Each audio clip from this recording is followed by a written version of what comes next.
Pada video ini kita akan membahas sebuah contoh pertandingan yang di dalamnya terdapat taktik pengorbanan posisional atau dalam bahasa Inggris yang disebut positional sacrifice.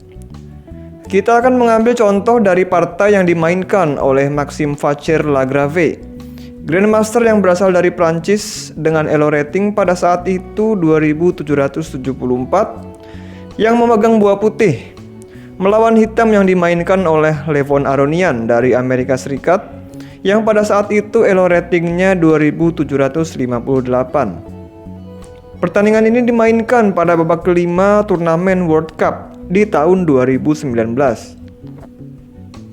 Sebelum membahas pertandingannya, coba lihat terlebih dahulu posisi ini. Jika giliran hitam yang melangkah, maka langkah apa yang sebaiknya dimainkan? Perhatikan terlebih dahulu kuda hitam di C5 sedang diancam Menteri Putih. Maka salah satu langkah yang mungkin dimainkan adalah kuda makan pion D3. Tetapi ada pertimbangan lainnya, yaitu Menteri makan D3. Karena setelah Menteri Putih makan kuda, maka Menteri Hitam akan memakan benteng putih. Sehingga keadaan seperti ini masih cukup rumit dan masih banyak kemungkinan yang akan terjadi nantinya. Jawaban dari lanjutan posisi ini dapat kita temukan pada permainan yang sesaat lagi akan kita bahas. Sekarang mari kita ikuti langkah-langkah pertandingannya terlebih dahulu. E4, E5, kuda F3, kuda F6, gajah C4. Tercipta pembukaan Italia di sini. Hitam merespon dengan kuda F6, membentuk variasi pertahanan dua kuda. Dari sini langkah putih yang menarik untuk dicoba adalah kuda ke G5. Melancarkan flight lever attack, di mana permainan akan dibawa ke arah yang lebih agresif. Atau juga bisa dengan pion D4 dan membiarkan pion E4 putih tidak terjaga untuk mengambil inisiatif menyerang terlebih dahulu. Tetapi biasanya pada permainan yang dimainkan level Grandmaster, putih cenderung untuk bermain lebih aman dengan pion D3. Termasuk pada pertandingan ini, memainkan langkah aman pion D3 untuk bermain lebih posisional dan mengurangi kemungkinan terjadi serangan-serangan agresif.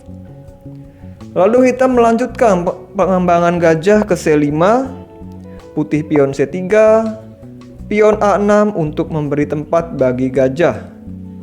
Karena nantinya kuda hitam bisa saja ke A5 untuk menyerang gajah putih. Kemudian putih rokade.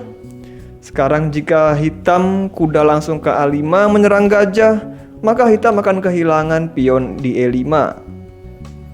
Maka dari itu hitam terlebih dahulu memajukan pion ke D6. Putih mengetahui rencana hitam kuda ke A5. Maka dari itu putih memajukan pion A4, memberi tempat bagi gajah untuk melindungi diri ketika diserang kuda hitam ke A5. Sehingga gajah putih ini dapat tetap mengontrol diagonal yang cukup penting ini. Dan pion ke-4 juga memberikan ruang gerak yang lebih luas bagi putih pada sayap menteri. Hitam rokade, benteng E1, gajah mundur ke A7 sebagai langkah pencegahan kemungkinan pion putih maju ke D4.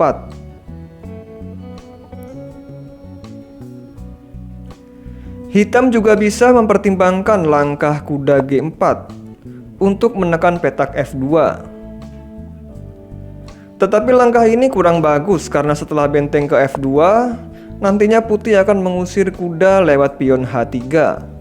Dan hitam akan kehilangan tempo karena langkah kudanya ke G4 ini yang percuma. Dan hitam akan tertinggal dalam perkembangan. Jika kuda makan pion, benteng makan kuda, gajah makan benteng, raja makan gajah, maka putih lebih diuntungkan di sini karena kedua benteng hitam masih pasif dan putih akan lebih dominan dengan 4 perwira minornya yang lebih aktif.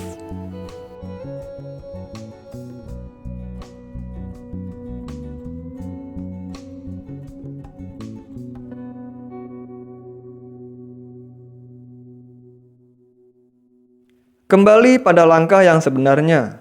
Setelah langkah gajah A7, putih melakukan langkah pencegahan terhadap pin dari gajah hitam ke G4 dengan memajukan pion H3. Hitam melakukan langkah yang sama lewat pion H6 untuk membatasi pergerakan gajah lawannya. Lanjut kuda B D2 dengan rencana manuver ke F1 dan ke G3 atau E3. Benteng E8 dengan rencana mengembangkan gajah ke E6.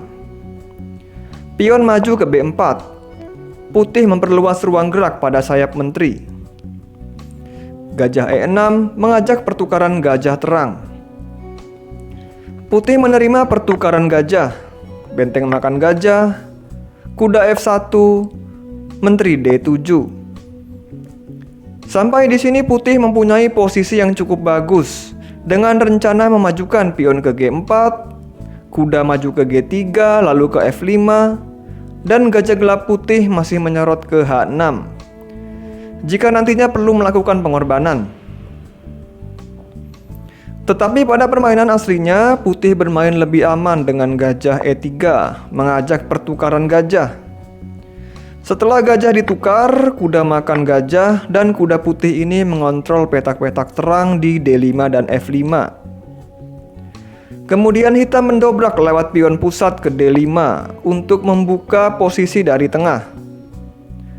Putih menyerang kuda dengan pion B5. Jika hitam menukar pion di B5 dan menjadikan lajur A terbuka, putih akan diuntungkan dengan lemahnya pion B7 hitam. Putih akan memberi ancaman menteri A8 skak dan mengambil pion B7 hitam dengan menterinya.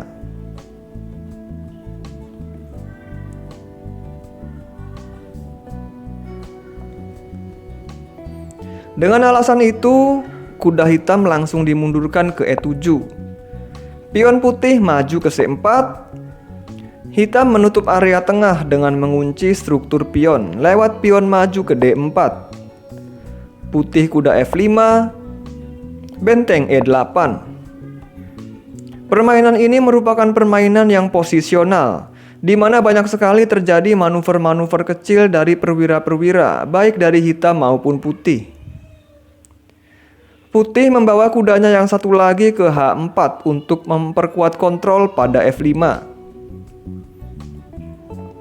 Hitam menghindari pertukaran kuda di F5, sehingga menggeser kudanya ke G6.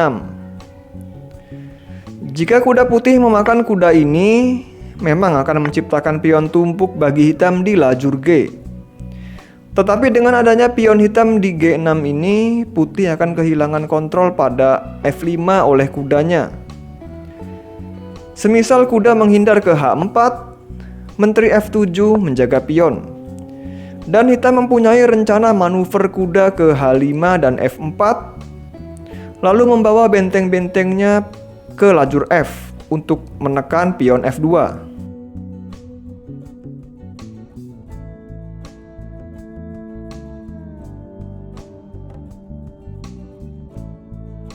Sehingga putih tidak memakan kuda di G6. Putih memilih memajukan pion G3. Kuda makan kuda, kuda makan kuda. Sekarang perhatikan posisi hitam. Perwira hitam manakah yang paling pasif? Yaitu kuda di F6 yang masih belum berperan apa-apa. Sehingga hitam harus merencanakan untuk memperbaiki posisi kuda ini ke petak yang lebih strategis.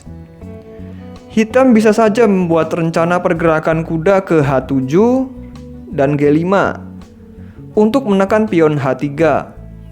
Tetapi putih akan dengan mudah mempertahankannya dengan raja ke G2. Maka pergerakan kuda hitam seperti ini kurang efektif dimainkan. Sekarang cobalah cari petak yang lebih bagus lagi bagi kuda hitam untuk ditempati, agar kuda ini mempunyai lebih banyak fungsi.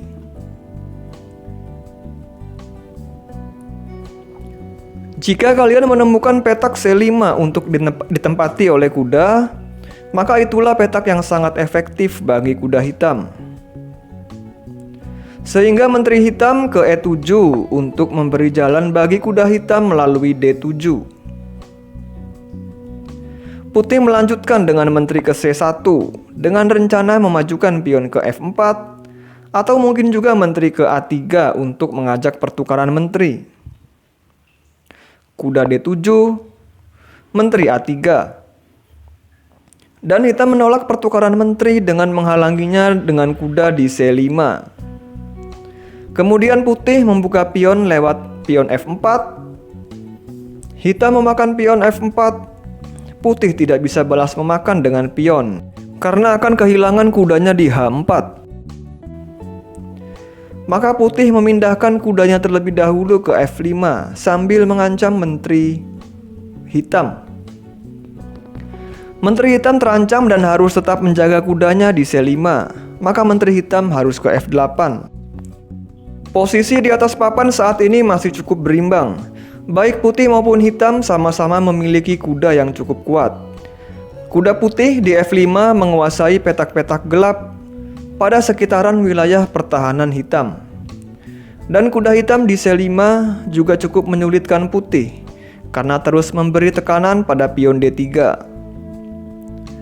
Masalah bagi hitam adalah bagaimana cara untuk mengusir kuda putih di F5 ini. Jika diusir dengan pion G6, kuda bisa mundur ke G3 dan akan memajukan pion ke F5 untuk mendobrak posisi lewat sayap raja.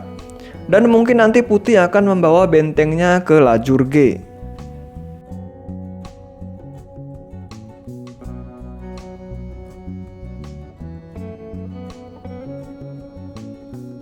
Sehingga mengusir kuda putih dengan pion ke G6 adalah pilihan yang kurang bagus. Maka cobalah mencari cara lainnya bagi hitam untuk mengusir kuda putih ini. Hitam mencoba dengan benteng F6. Kuda putih tidak bisa bergerak karena jika bergerak, pion di F4 akan dimakan. Sehingga putih terlebih dahulu menjaganya dengan benteng F1. Sekarang barulah pertarungan yang sebenarnya akan dimulai. Hitam melakukan suatu pengorbanan kualitas perwiranya untuk memperoleh kompensasi berupa keuntungan posisional. Benteng makan kuda, pion makan benteng, dan benteng E3.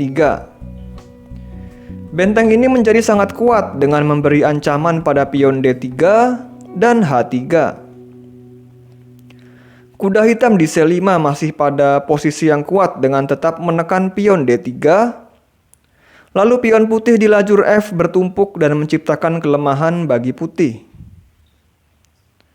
Inilah yang dinamakan keuntungan posisional bagi hitam. Hitam mendapat keuntungan ini dari pengorbanan bentengnya tadi, yang disebut pengorbanan posisional atau positional sacrifice. Putih melanjutkan langkah benteng A ke D1. Menteri hitam mengcover ke E7. Benteng makan benteng, menteri makan benteng skak. Setelah raja H2, hitam mempunyai langkah kemenangan. Pertandingan ini dimainkan dalam catur cepat atau rapid chess. Langkah hitam yang cukup brilian adalah kuda ke E4. Langkah ini mendekatkan perwira hitam ke arah raja putih. Putih tidak bisa memakan dengan pion karena menteri akan makan menteri. Menteri putih berada pada sisi yang jauh dari rajanya, sehingga tidak bisa membantu dalam bertahan. Menteri hitam mengancam pada petak G3. Dan kalau benteng putih ke G1 untuk menjaga petak G3, hitam akan memberikan ancaman yang lainnya. Perhatikan posisi raja dan benteng putih yang dapat digarpu oleh kuda hitam jika kuda hitam dapat menempati petak F3. Dan untuk mencapai petak F3 ini, kuda hitam perlu melangkah terlebih dahulu ke E2. Dan juga menteri hitam juga masih memberikan ancaman pada pion F4. Sedangkan menteri putih masih pada posisi yang jauh dari inti permainan, sehingga putih kekurangan kekuatan dalam bertahan.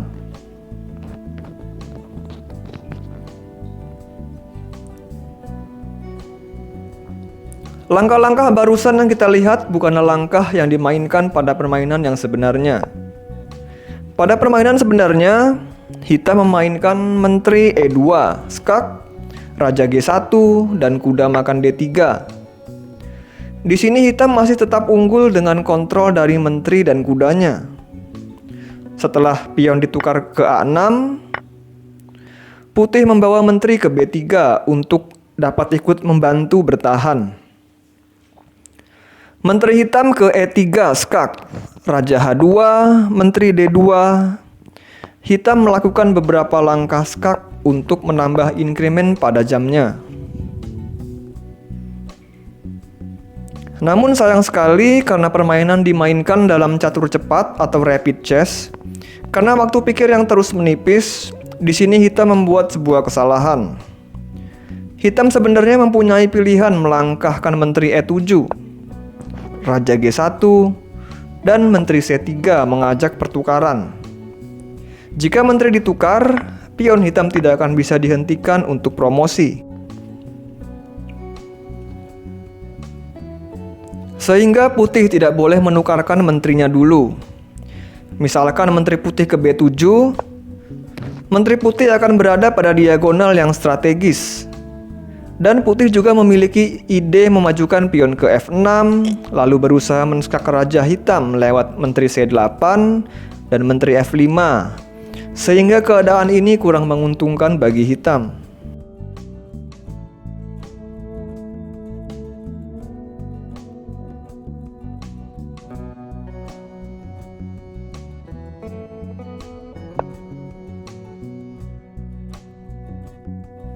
Tadi adalah salah satu ide yang mungkin dimainkan hitam dari posisi ini.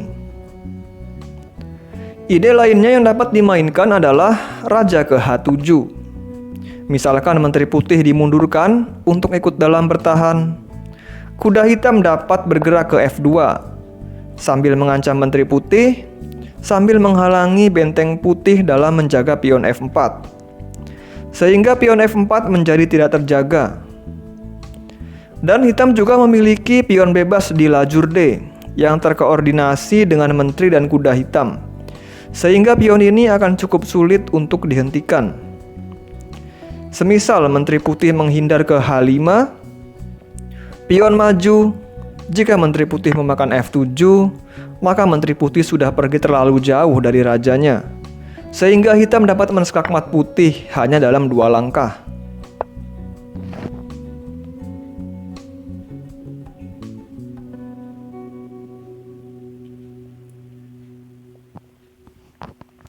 Kembali beberapa langkah ke belakang. Langkah yang dimainkan oleh hitam pada permainan yang sebenarnya justru adalah pion H5, dengan ide terus mendorong pion maju ke H4, sehingga menteri hitam dapat ke G3 untuk menskak raja putih. Menteri putih dibawa bertahan dengan mundur ke D1. Dan setelah pion maju ke H4, malahan membawa putih mendapatkan kesempatan untuk menang dengan benteng F3. Hitam telah kehilangan kesempatannya untuk menang, dan mau tidak mau, menteri mereka harus ditukar dengan terlebih dahulu kuda ke B2. Menteri putih terancam, dan menteri hitam juga terancam. Setelah benteng makan menteri, kuda makan menteri, benteng D3, kuda B2, benteng makan pion, pion C5, dan setelah beberapa langkah ke depan, raja putih diaktifkan. Pion H4 hitam terancam. Permainan berlanjut dengan penyederhanaan pion-pion.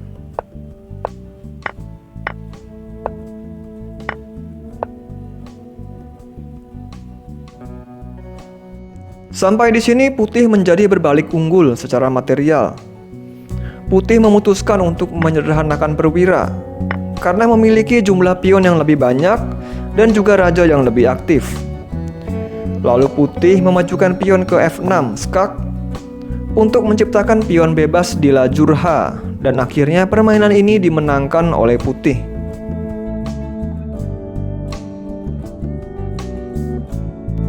Sekian pembahasan pada video ini, semoga memberikan manfaat bagi kita semua.